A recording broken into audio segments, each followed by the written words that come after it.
Let's talk about money. Money, money, money, money. Hey. Money, money, money, money. Hey. How much dollar? Okay.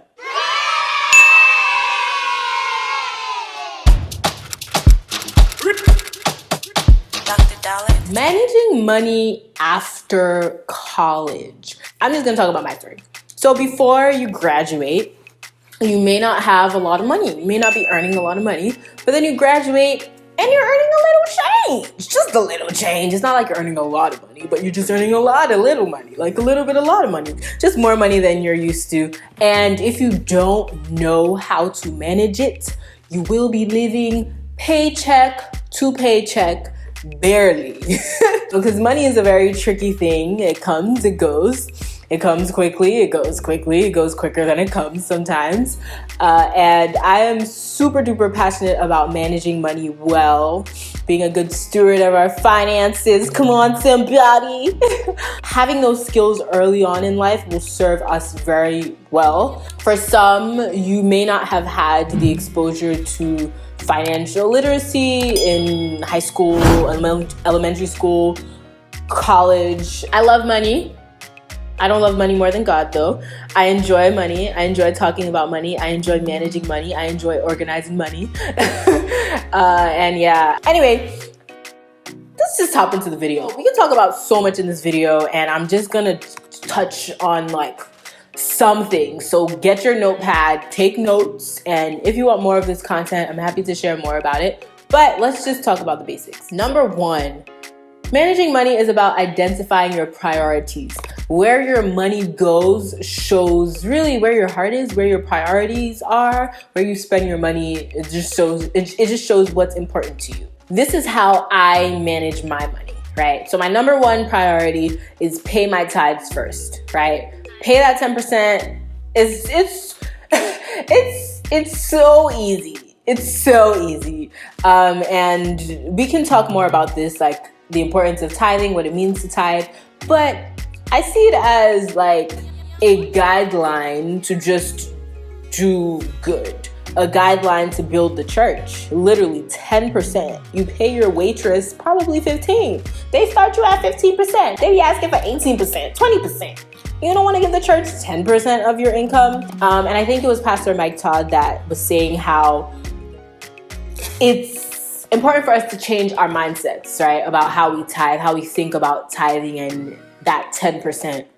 If you believe you own the 100%, you don't want to give 10% of it. But if you actually understand that God is the one that owns that 100% that he gave to you, why wouldn't you want to give 10% back to him? You know, that's a sermon.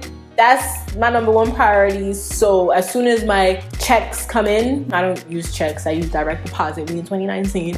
As soon as that direct deposit hits, that's the first thing I try and take out immediately. Just like it's gone. I don't even like add that into the rest of my expenses because like it just doesn't exist. You know, pay yourself next. So pay your tithe first and pay yourself next. And by paying yourself, you are paying your future. You are trying to save. Well, not trying to save, you are saving, right? So if that's 5% of your income, if that's 10% of your income, if that's 15% of your income, if that's 20% of your income, based on where you are in life, you might want to save a bit more aggressively or not, right? You might be trying to build up your emergency fund, which should equate to 3 to 6 months of your monthly costs, right? Just in case something happens, that gives you a cushion.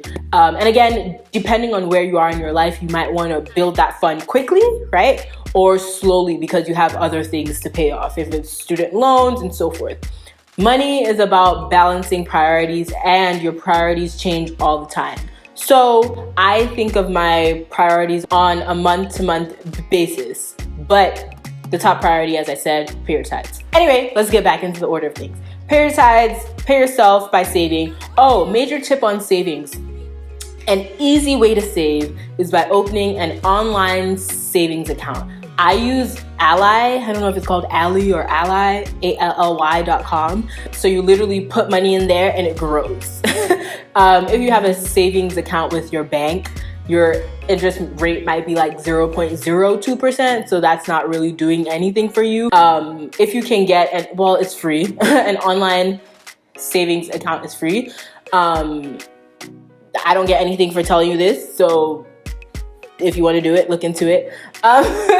No, really, but it's a very easy way to save if you aren't in a place where you want to start thinking about like long-term savings vehicles or investments and things like that. So an online savings account, super simple. You can make multiple online savings accounts that have multiple things that you're trying to save for. So you can have an account that's your emergency fund, your travel fund, your house fund, whatever the fund is. Make them all. Number 3, my third priority is to pay my bills. So I pay my tithes, I pay myself, then I pay my bills. So bills include rent, phone bill, and so on. So the things that you have to pay or else you'll be kicked out of, those are your bills. And then I pay, I account for my needs, right? So food, transportation, those can kind of count as bills because those are things I need every single month. I have an amount I set for food every month. Like, you just need to know where your money is going. You should always know what is going in and out of your account at all times. You should know how many things you're subscribed to. You should, I don't understand how people live not knowing where their money's going. You should know where your money's going at all times. You should know how much you have and how much you can spend. It's just like the basics. We can start there. Know where your money is going.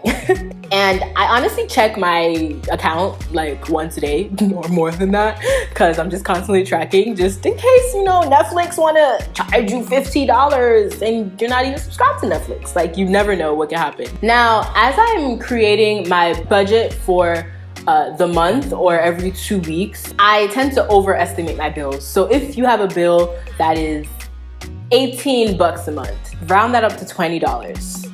As opposed to putting 18, round it up to 20. Just overestimating. So if you have extra, that's like a plus, but you want to always round up when you're trying to break out how much you're trying to spend, right? Well, how much you owe. So if you don't want to check your account or your statements every day, I used to do this thing, and I actually don't do it anymore because I check so frequently. So every time I receive a paycheck, I make sure I go back into my budget and I just make sure everything is aligned in there, right? So I'm quite old school when it comes to, I won't even say old school. I just love Excel and spreadsheets. So I love to put the numbers in myself and just do all the math by myself. Well, not by myself, with the spreadsheet, as opposed to with apps like Mint. So I've used Mint before,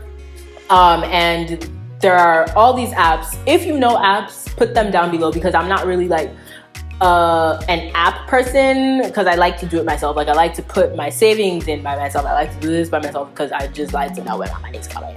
I ain't got room for error. But there are apps like Mint that help you. Just it gives you a breakdown of how much you're spending, and it updates you on how much is in your account every day, things like that. If you are going the old school route by keeping an Excel spreadsheet, that's great. If you use apps, that's also great. Anyway, I really think that this should be a series because there's so much more I could speak about as far as investments, easy ways to invest.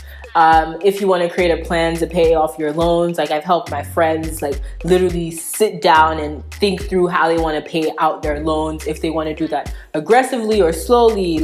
Are you trying, again, it's all about balancing priorities. If you have interest in this type of content, let me know below. I've been throwing so much at you guys because I'm just trying to see what works and what doesn't. So you need to talk back to me, okay? Talk back to me. Let me know what you're liking, what you want more of. All in all, remember that God gave you money. He's blessed you with money. He has access to all the resources on earth, right? So don't kick your feet, stomp your feet, wondering, why don't I have enough? Why don't I have more? Why don't I have this? Use what you have now. Be a good steward of what you have now. Develop habits so that if God chooses to bless you with more, you'll know what to do with it. And he can trust you with that money. He can trust you that you will be blessed to be a blessing, to be a blessing, to be a blessing. So thank you all for watching. Make sure to like if you liked it, comment if you have something to say, and share. Tell a friend to tell a friend. Subscribe if you want more of this content. Turn on your notification bell. Ding, ding, ding.